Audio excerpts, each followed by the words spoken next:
आपके पास आना चाहूंगी। जिस तरीके से प्रफुल्ल बख्शी जी भी जिक्र कर रहे थे कि अमेरिका जो है वो कमांड नहीं देगा इजराइल को, लेकिन बात जो है वो थोड़ी बहुत अभी ऐसा महसूस होता है जैसे अटकी हुई है, क्योंकि इजराइल और ईरान का क्या सिचुएशन है वो अभी खुलकर क्लियर सामने नहीं आया है। अगर ईरान खुलकर, जिस तरीके से अमेरिका सपोर्ट कर रहा है खुलकर इजराइल को, अगर ईरान खुलकर हमास आतंकी संगठन को सपोर्ट करता है तो ऐसा लगता है कि अमेरिका को मोर्चा फ्रंट लाइन पर आकर संभालना ही पड़ेगा।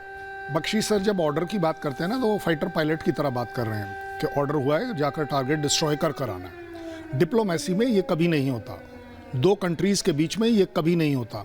आप मुझे खुद बता दीजिए, बोला ऐसे ही कुछ जाता है that it will not be good for you to occupy Gaza on ground, that is correct way of saying it. लेकिन अब इसके पीछे ऑर्डर का जो अथॉरिटी है वो कहाँ से आ गई?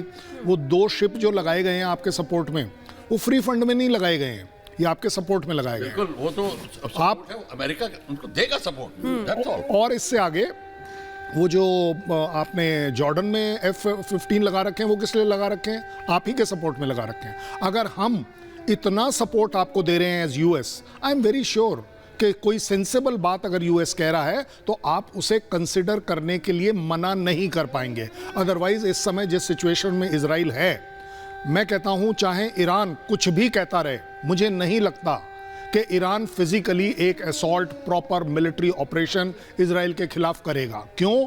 क्योंकि उसके पास एक बड़ा सक्सेसफुल तरीका है। हिजबुल्लाह को करो, PIJ को करो, हमास को करो, ये अपने आप में काफ़ी है उलझा कर रखने के लिए।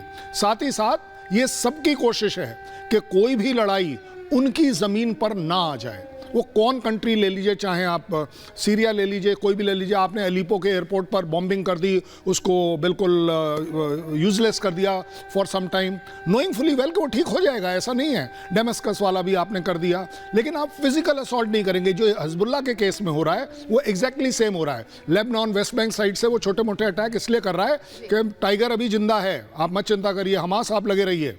ये एक अपने आप में मैसेजिंग है। वहाँ कहीं ना कहीं इजराइल भी साफ तौर पर संदेश दे रहा है कि हम भी हर मोर्चे के लिए तैयार हैं। आपके पास लौटूंगी, लेकिन इस बीच आपको बताते हैं कैसे मुस्लिम देशों का दोहरा चरित्र देखने को मिल रहा है। गाजा के शरणार्थियों को नहीं लेना चाहते हैं मुस्लिम देश, हर तरफ से उन्होंने मना कर दिया है। फिर अगर हम मिस्र की बात करें तो उसने साफ तौर पर कह दिया है कि सुरक्षा और अर्थव्यवस्था हमारी बिगड़ सकती है, यानी कि ये एक बहाना है जो कि यहाँ पर इजिप्ट के द्वारा दिया गया है।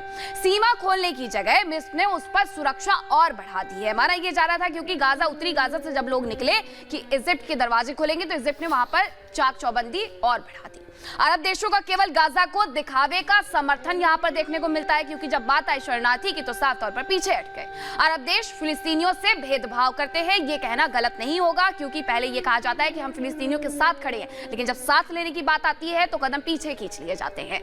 गाजा पट्टी की जनसंख्या 20 लाख है, और ऐसे में अगर हम OIC की बात करते हैं, जो कि मुस्लिम देशों का एक संगठन है ईसाई, और उसमें OIC शरण दे तो सबके जिम्मे सिर्फ 35,000 लोग होंगे, जबकि यूक्रेन के पड़ोसी देशों ने शरणार्थियों को पूरी मदद दी है। लेकिन यहाँ OIC देशों की अगर हम बात करते हैं तो हर बार से ये मना कर रहे हैं कि हम किसी को भी अपने देश में शरण नहीं देने वाले हैं। तो ये जो डबल स्टैंडर्ड है वो देखने को मिलता है।